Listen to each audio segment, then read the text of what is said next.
Our life is full of belief and disbelief, full of hopes and failures. There are two things opposites to each other constantly happen in our lives: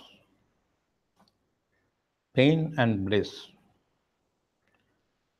suffering and feeling good, the distorted ways and the straight pathway. We have the pain and agony on the one side, bliss and joy on the other side. These two cannot mix. Unseen part of our life is there, visibly affected part of our life is there. These two cannot coexist. What we know, what we do not know. These two are two different things. So there should be a clear demarcation which we will follow, which we will adhere to, which is good for us, which is not good for us. How are we going to possibly bring these two together and start living?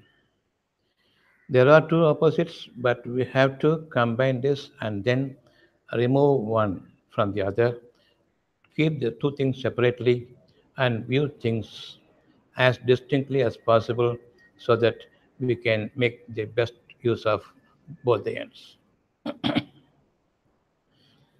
So, are we believers in the unseen or not? The very next moment, I do not know what I will do, but I will live. The next thing is what will happen to me, maybe a misfortune, but I don't want that to happen to me.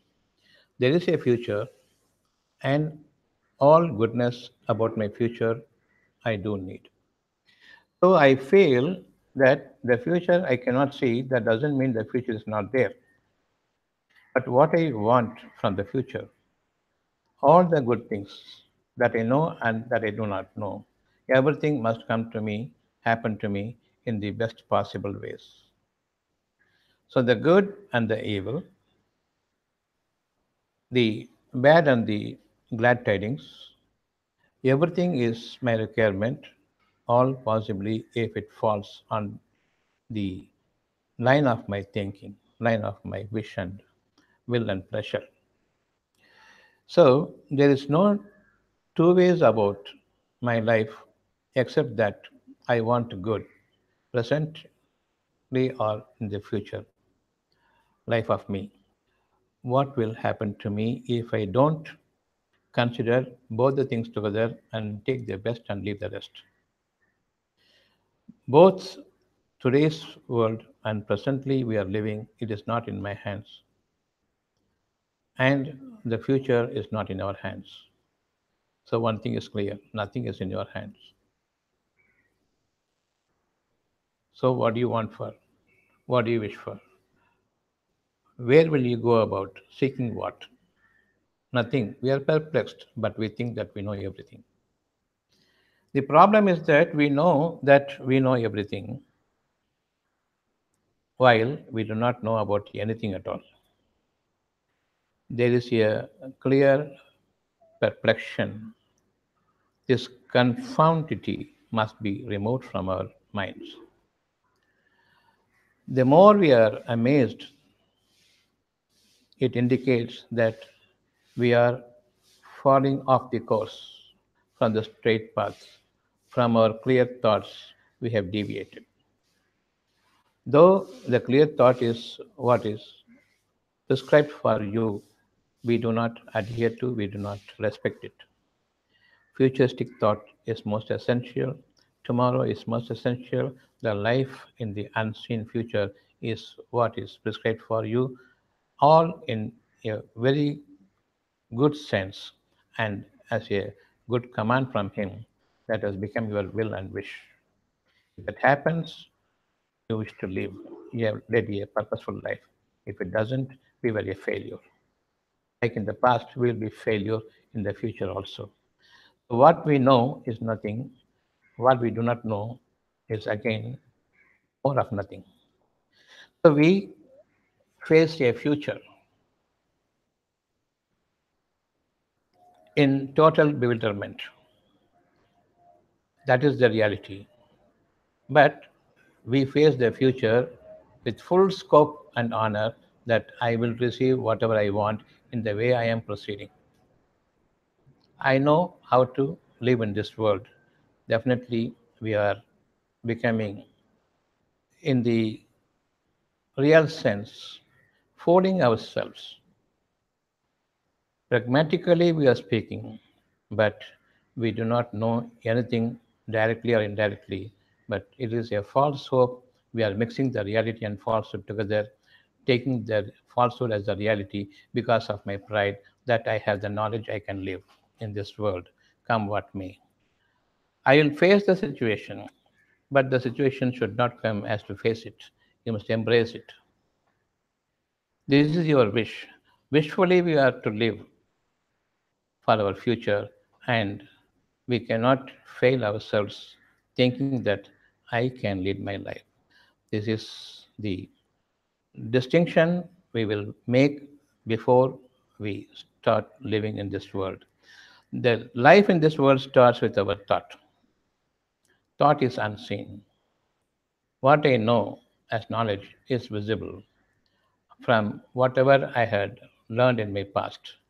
I am putting it to use. Past is past. What is in the future, you are going to make good out of it. In the past, there was a mixture of good and bad together, but in the future, I want only the good to happen to me. But I earned all the evils, all the miseries in my life. I don't want to earn now. That is the wish in you now, God given wish. We believe in God or we believe in ourselves. This is where we are now. Most of the people do not believe in God. Though they say they believe in God, they really do not. They believe in themselves more than believing in God. They say belief and your efforts will pave the way for your future. Of course, it paves the way for my future, but to what end? To what goal? For my troubles or for my easy life? Where will it lead me to? This is the question. I do not know. I have to wait and watch the eventualities and consequences of my activities and my thoughts. But your thought is invisible. You only wish for in your thought. You have no means to go about it. If you think that you can do anything for yourself, you do not know in the very next 1 minute what you will do. You will be sitting quiet, things will be happening. You must give a thought to the real and truthfulness of the entire nature inside of you and outside of you. Inwardly and externally, you will be facing the best part of your life with full acknowledgement in your heart. Yes, I want the best part of my life. But can you understand what will happen the very next moment? Cannot. I believe one thing and something else will happen, but I want this belief to be carried all through my life as long as I wish to stay in this world. But still, it is in somebody else's hand. You are going to have sleep at 9 o'clock in the night. Can you sleep the moment you go to bed? You may go to bed, but you cannot sleep. Who will bring the sleep to you? Who will give you the solace of sleep? Who will give you the refreshment when you wake up in the morning fully energized? The weariness of the previous day's work has gone. After a full night's rest, you are awakened to a blissful morning, and that morning is too enlivening and energizing, and it is enlightening also with new thought and with freedom of my mind. It is all so smooth and very, very light in my heart that I am seeing the light of the dawn and the lightness in my heart both combined together to form a greater enlightenment in you, to give you a greater insight that you had thus far failed to observe. This is the life that the nature is advancing to you. But we look backwards. That backwardness is the knowledge that I possess of my past. I cannot use the dead past to my future. These are not the same but opposites. We are all living using our knowledge, whatever we know of, but the future is what we do not know, entirely a new world. How we are going to set about in our life now. Come to chapter 9, verse number 1. This is a declaration from God. None but me can help you. There is a creator who created the heavens and the earth and who created you afterwards and placed in the midst of the entire gamut of our cosmos. He has placed you, and the entire nature is working for you, and the night and day is revolving around you. It is giving you the peaceful moments of the night, and it gives you the brightness of sunshine of the morning. And in the night also, there is the moon giving you the light of comfort. So every moment you are living by the nurturing of the nature. Without that help, you cannot live. So you are living by yourself or you are being taken care of by the life around you, the liveliness around you.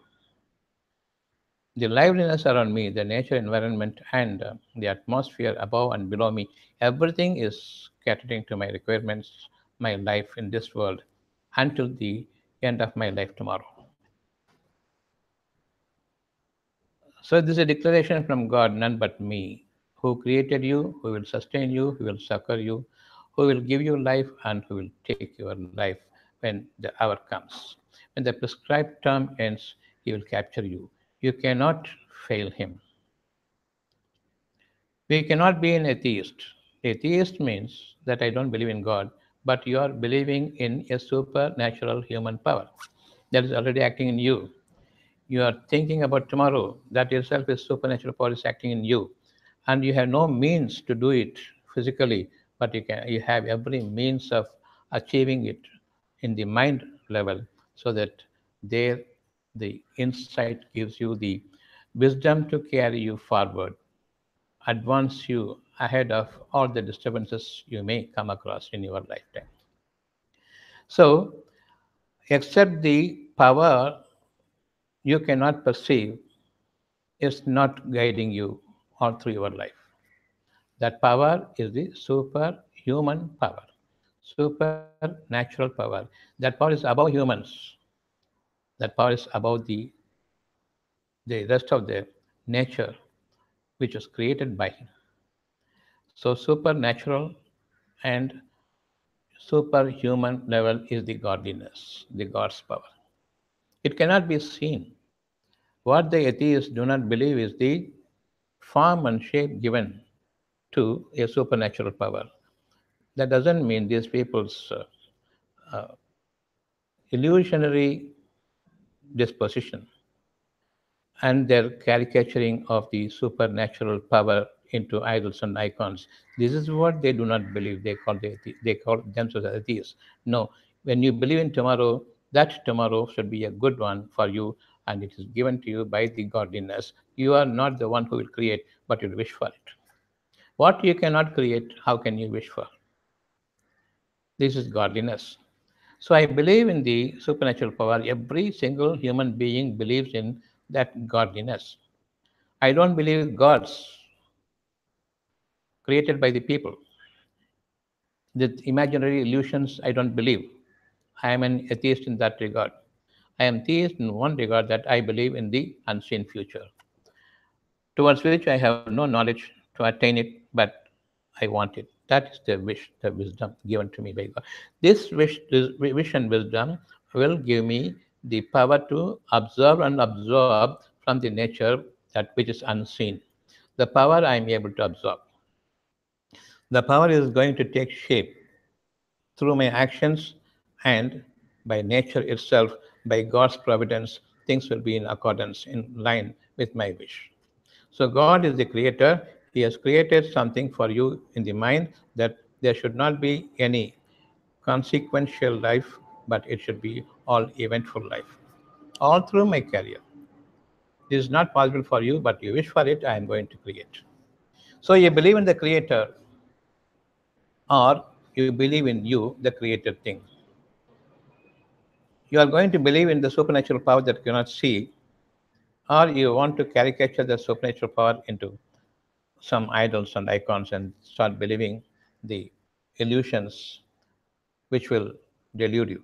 Finally, we will become despondent. Respond to your mind now and behave in accordance with the truth that it delivers to you. Do not fall away from the right course, and in the path of error, you will be doomed forever.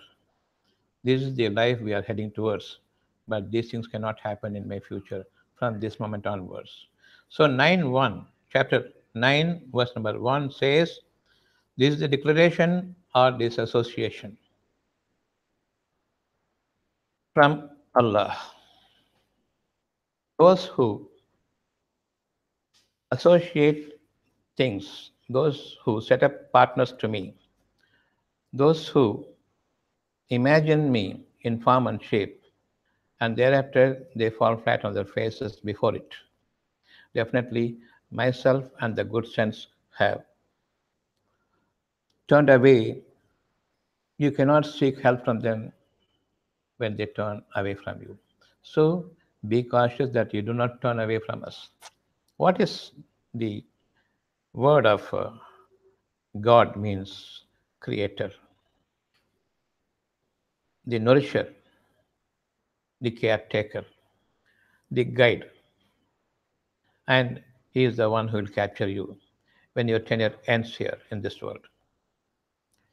So be a believer in that you are created, you will be given life till the prescribed hour by Him. And within that life's period, elevate yourself in rank and grades and degrees so that He will give you the power of the nature to you. What you wish for inside by the God given wish will be created outside in the nature. Until this moment, we know that we have nothing, no power over the nature except that we destroy the nature. The more we destroy the nature, we destroy ourselves. The more we create the nature, we create the humanity. We are in accordance with God. So when God created you and placed you in the garden, God said, don't touch the tree. This is for you. This is for the entire humanity. And in a single tree, there will be 4,000, 5,000 fruits. It is not for you alone, it is for the entire humanity, whoever is in the vicinity. Nobody can grab the land. The land grabbing is the worst of all crimes. Even today, the land grabbing is going on. They are idolaters. They believe in the tree that the land will help them, but the land is nourished by God. The land is flourished by God. The land is made an ornament to you, a life for the life-giving ornament to you. It is the adornment God set up for you. You cannot cut it away. You grow it. I have given you the wish. You must have gardens after gardens. You must be living in the paradises, one above the other. Don't cut the tree, but create the tree. Wish for whatever you wanted. You wanted more trees, you wanted more fruits of it, you wanted the thick shades of it. You don't want to see the sun, but you want the warmth of the sun. You want the clouds. You don't want the chilliness of it, but you want the coolness of it. So in everything, whatever you require, you have no authority over the nature. But God says, turn to the providence. He is the one who is going to take care of you.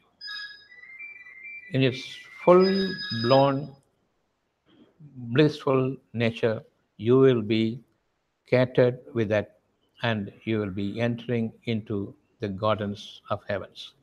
This is the life that you will lead in this world and in the next world also the same, and more of it is promised. So, this is a declaration or disassociation from God that Allah and His messenger have withdrawn from you, have turned away from you. You cannot look up to them. You cannot look forward to their help in your future. You have no protection in this world You have no help from Him in this world.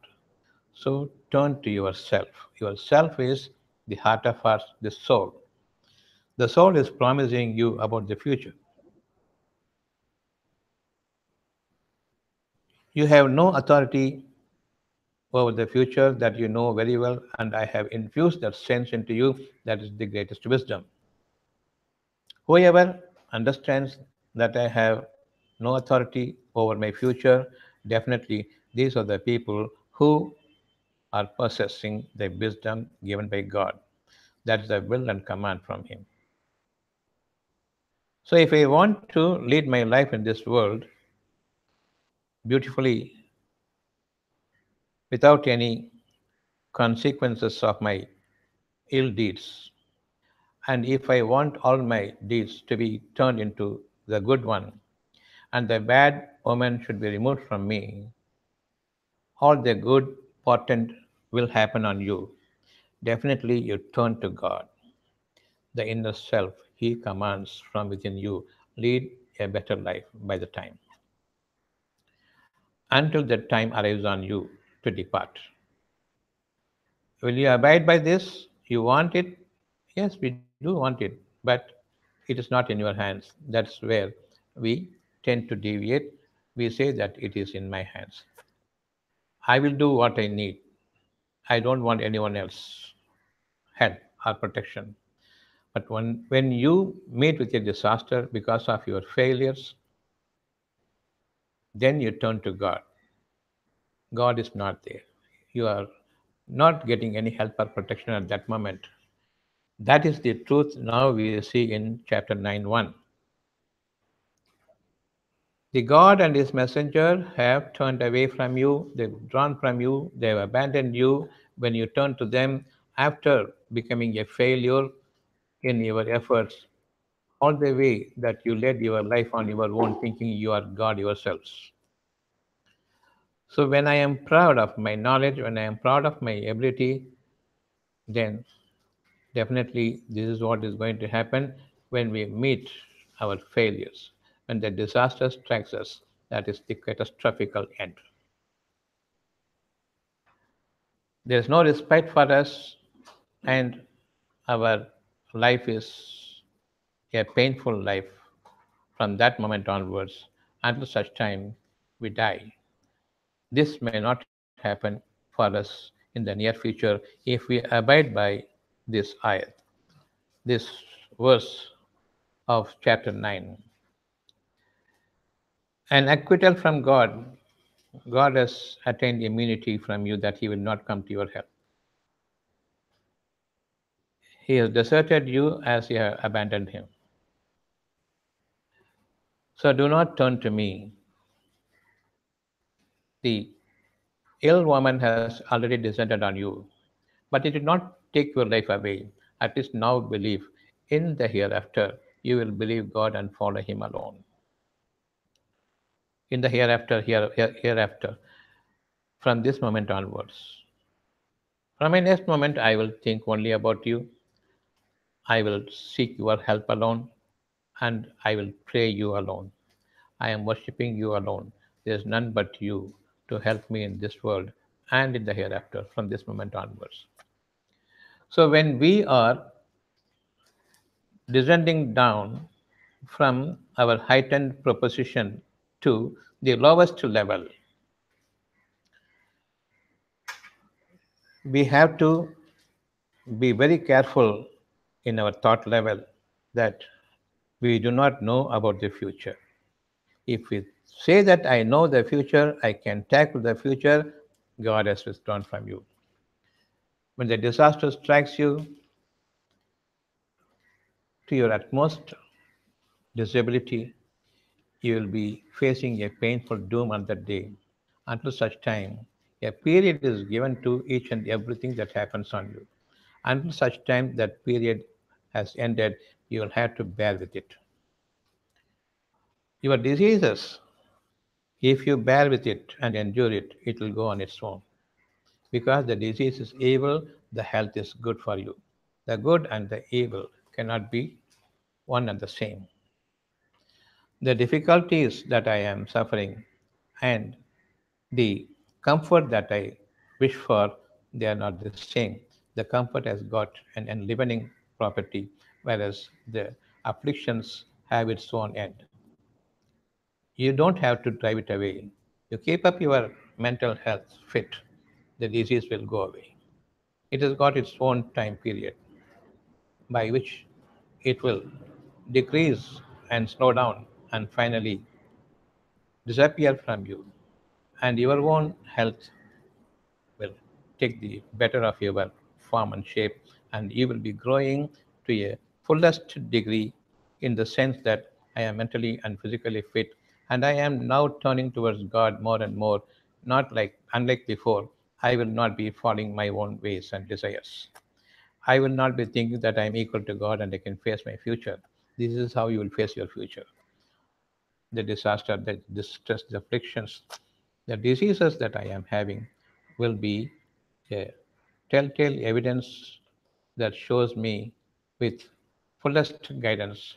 Don't believe you, that is your knowledge, that is the knowledge of the past, but up to the wisdom that will take you to the future, the unknown and unseen tomorrow. So now the prayer for us is in accordance with the chapter 9, verse number 1. O God, make me a believer in you and strengthen my belief in you by the wisdom that you inspire to me. And let your grace descend upon me. I turn my fullest observation towards my self, soul, and the insight will be growing stronger and it will have the brighter light in me. And I will not be following my external eyes, which sees the world, the dying world. Whatever is created will die. The moment something is created, the moment we are born as superior creation by Allah, we also go deathward, grow deathward, and everything created will also die. My knowledge about everything, whatever I see by my external vision, is going to die one day, along with the created things. I will live tomorrow only if I have the insight and start believing in the unseen power that you had given me as your will and command. I wish that you will give me the wisdom and insight over against the external vision and knowledge. So this is the way that I want to live, and my descendants show your grace upon my descendants. And then he will follow definitely, and you will make me follow definitely you and the messenger, and I will not go away. Stay away from the straight path. And I put my wholesome prayer before you. And it is not just a prayer, I submit to you and surrender to you totally. You accept me in your grace and in your embrace. And this is the way that I will be leading my life hereafter. I have put my wholesome wish and trust in you. And soul and mind wise, I am with you. You are the one who is the best hearer of the best propositions that I make before you. So I have no more propositions before you except that you take me into your fold and my family and my descendants. You will never desert me, and I will not disown you. My pride will not overtake me, but my humility will always be with me by your grace. And that humility and my prostration before you, total submission before your order, will take me to a higher level of life.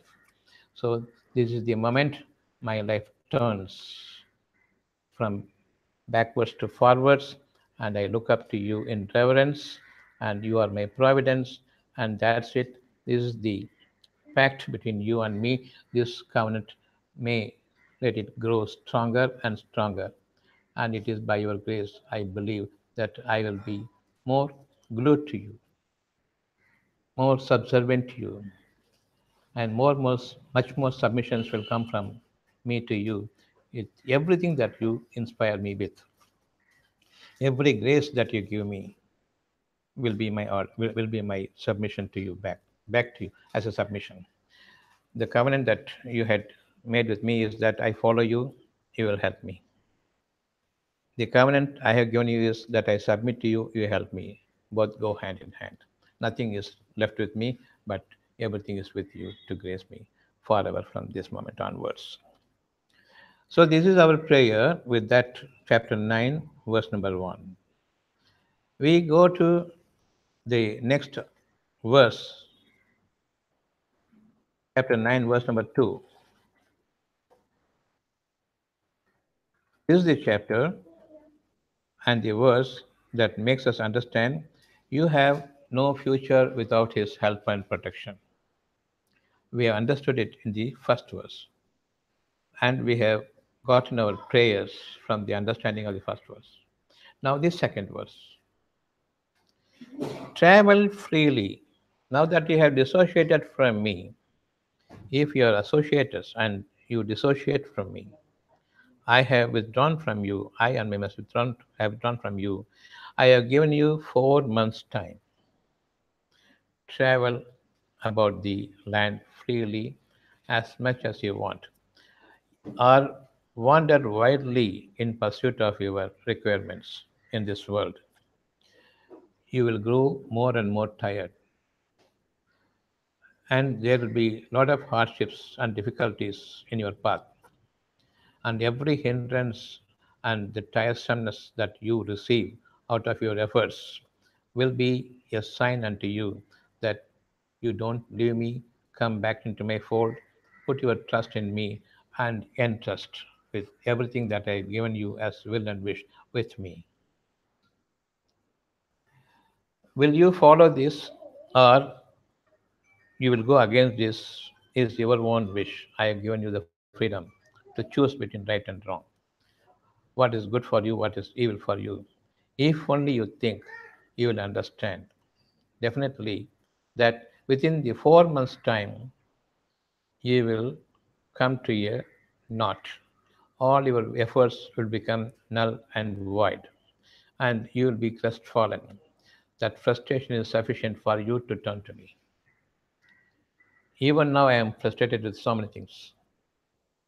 The 4 months have passed away, and the good tidings is given has vanished.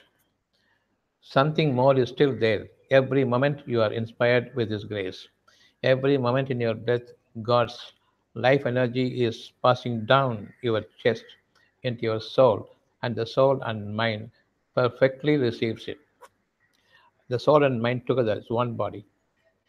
They receive it perfectly well. God given message about tomorrow. Simple message, don't worry, that's all.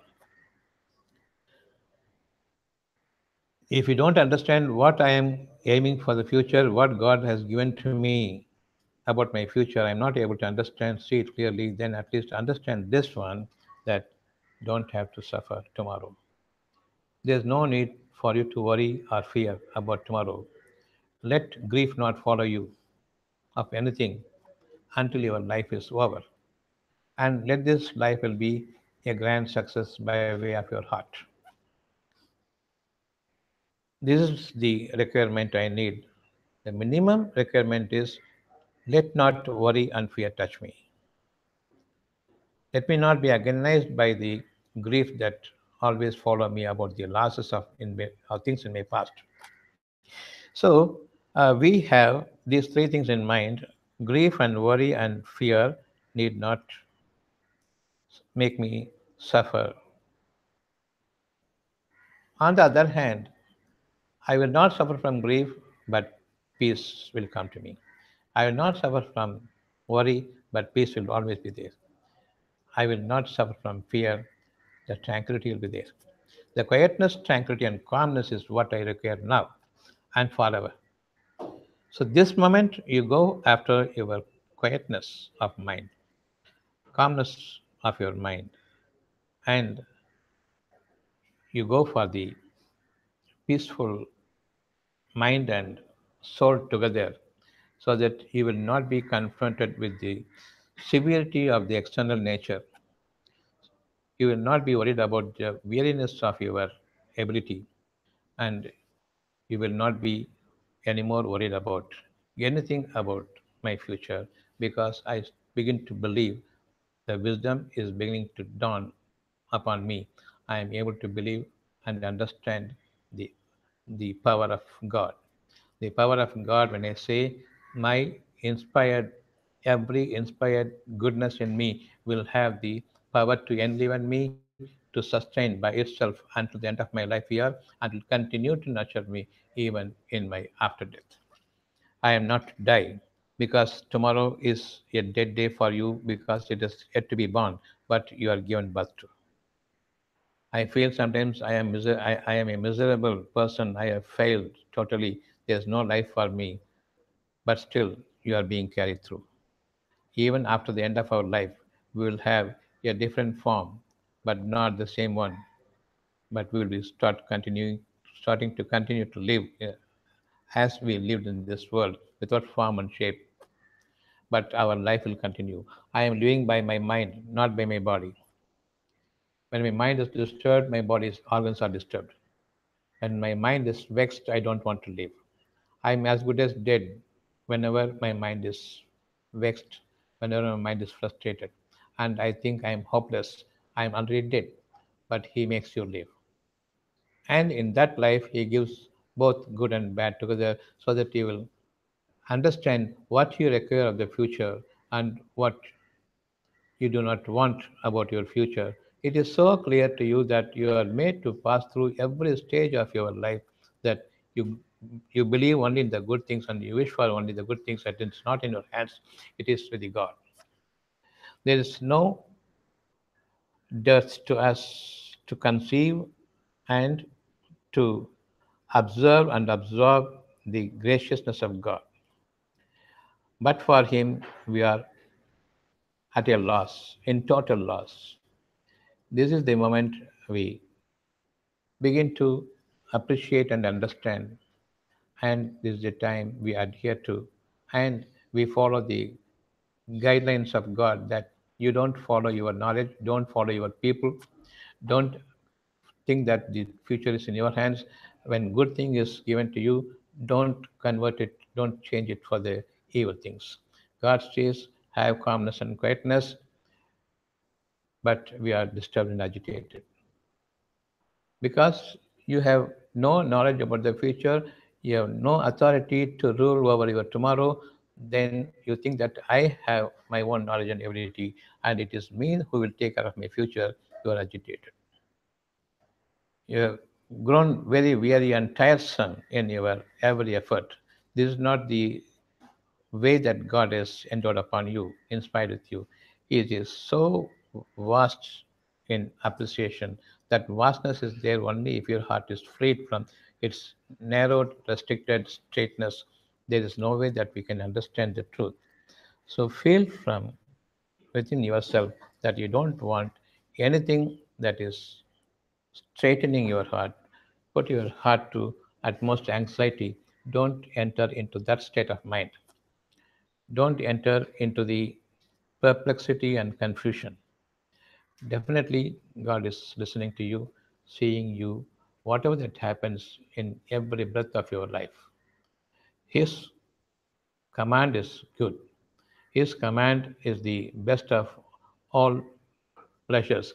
It is His will that is going to unfold as natural event and as also so beautiful to your inner heart. And within the two, you will be made to live. You are not living by your body with your five senses. On the one hand, you will have your mind's comfort. On the other hand, you will have the best nature about you.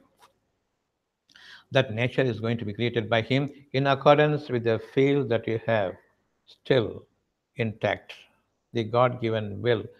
How much of it is pristine, purely preserved inside, that will be the blissful nature about you. And within the two you are living. Your body is finding the pleasure of life. Not the worldly materials is helping you, not your bodily organs helping you. The nature around me and the nature inside of me, the inside and the outward, God's graciousness. Between the two, I am living. I am sandwiched between the two, between the nature and my heart. So believe what God has given to you in the heart and see what has been given to you in the nature around you. If these two things come together and one is not antagonizing the other, one is not opposite to another, then your life is good. If the external nature is not suitable to your heart, then you are living with a split heart. Your mind is split between the two and not able to choose the right from the wrong. So you see all wrong as righteous and all right are wrong. See again, every moment the nature is changing in accordance with the beautiful heart you have, or in accordance with the evil heart, things are very much awry. It doesn't suit your mind. It is not agreeable to your nature. That means your heart is not accepting, or your covenant is broken with God and God has withdrawn from you, so you suffer the natural disasters that will definitely affect you and your life. So, in your community, if there is one person who is willingly obeying God, for his sake, entire nature is changing. Suddenly, this is a summertime, suddenly the nature changes and there is heavy rain, there is clouds everywhere. This rain gives you comfort. It is not because of you, but some good soul is there. It is because of that soul things have happened this so much beautifully turned out to be. You never expected this rain, but the rain came. The rains come because of the good souls, because they cannot endure anymore. For their sake, the entire nature changes in a vast space. Everyone starts enjoying that change of nature, but they do not know how it changed. But never expected also in this hour and in this period of my year, this is the summertime, I never expected the rain, but the rains are pouring down. From nowhere, the clouds came. This is how you will understand God's grace. You have no authority over clouds, you have no authority over the breeze, you have no authority over anything in the nature, but you are proud that you can harvest everything that the nature created. And you will hoard for yourself every harvested thing. Don't touch the tree. If only you don't touch the tree, then God would have made this into paradises. Not paradise, one above the other. As you improve in your ranks and degree, God will create you from one stage to another stage in a more beautiful form and shape. Mind wise, you are very, very well better off compared to my yesterdays. Mind will be positively and increasingly effectively that will cater for you and for your bodily organs and for your life in the present times and in the future times. Everything will be nurtured for you. He is the caretaker for you. As long as you submit and surrender totally to Him, you don't wax proud on this earth. You become submissive to Him.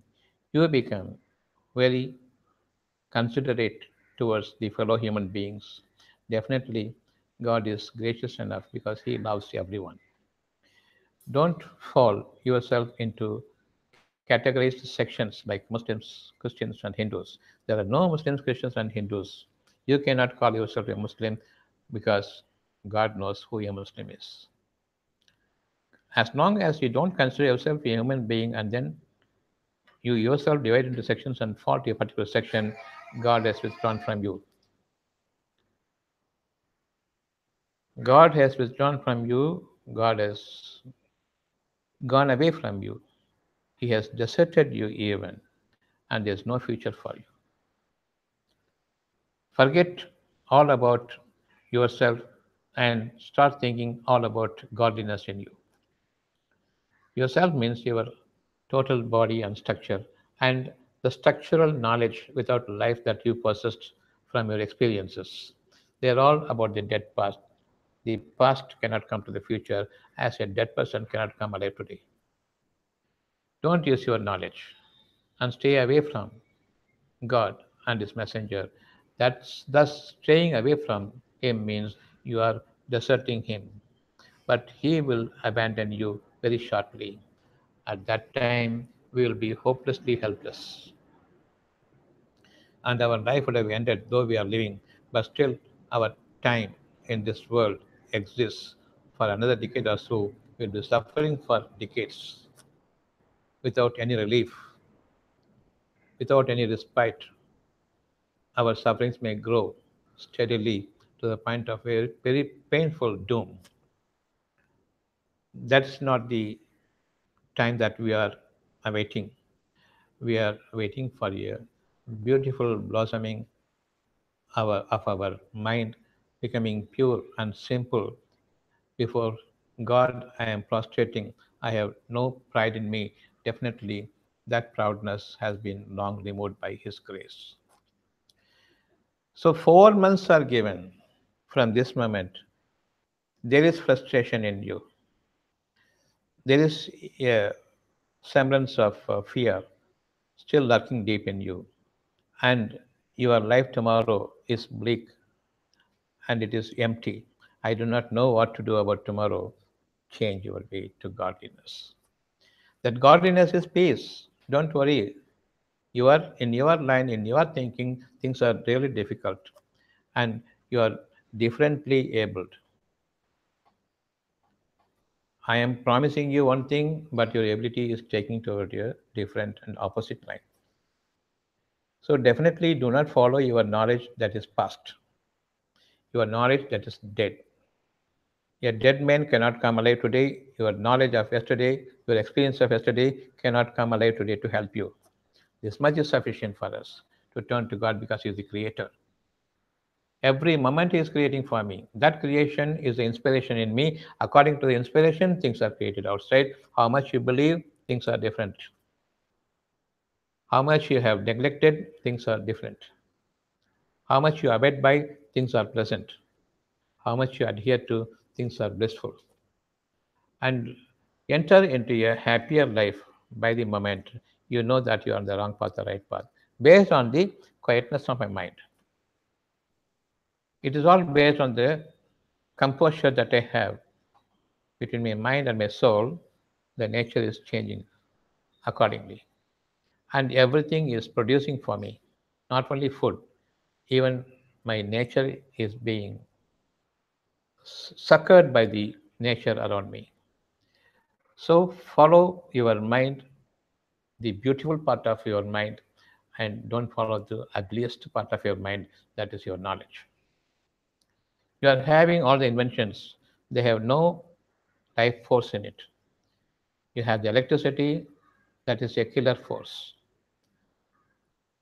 That is like under the electrical appliances I am living in the AC room or in the brightness of the light, definitely it is causing me burning sensation to my eyes and my body. All these lights and the AC and the fan, everything is from the electricity that is of harmful nature. It has no coolness in it, it is heat. We don't want heat. Even though the air is moved, that air is suffused with the heat of the electricity, then I am not comfortable. Even if it is the AC room, it is mixed with the heat of the electricity. Again, it is not good. But everything God created thing has the life force in it, heat is removed, and the coolness is created there. So start living by the natural environment, which will be improving according to the standards of your wish and will and the submission before God, that you will not use your past knowledge and you will not be living dead today, but God will bring forth life from the dead. I am now being created every moment, every day by God. I am passing through every moment of my breath. The 4 months are over for different things God has given me.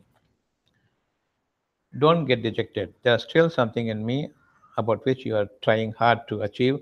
Forget it. You seek my pardon. You seek my forgiveness because you are trying without my help. Now you seek my help in your endeavors also, and it is not what I have given you, you are following, or you want something that is created already, but what is there inside of you is to be created exclusively for you in abundance, so that from you the grace will pass on to others. Will you follow me, and will you allow the nature around you to produce things for you? And it is your providence that is guiding you today. And remember that every moment you must compose yourself to a better future. As you are entering into a best part of your life, you are going to get a better than the best every moment. The more you remove your association, that your knowledge, you cannot associate it with my wisdom that is going to create you. So believe in the wisdom, don't believe in the knowledge. These two things are opposites to each other. One is dead, another is creative. My wisdom is creative, your knowledge is dead already. It is about the past if you think. So if you still pursue your own efforts using your knowledge, then wait for the day. God is not going to help you, but there's going to be disgrace for you.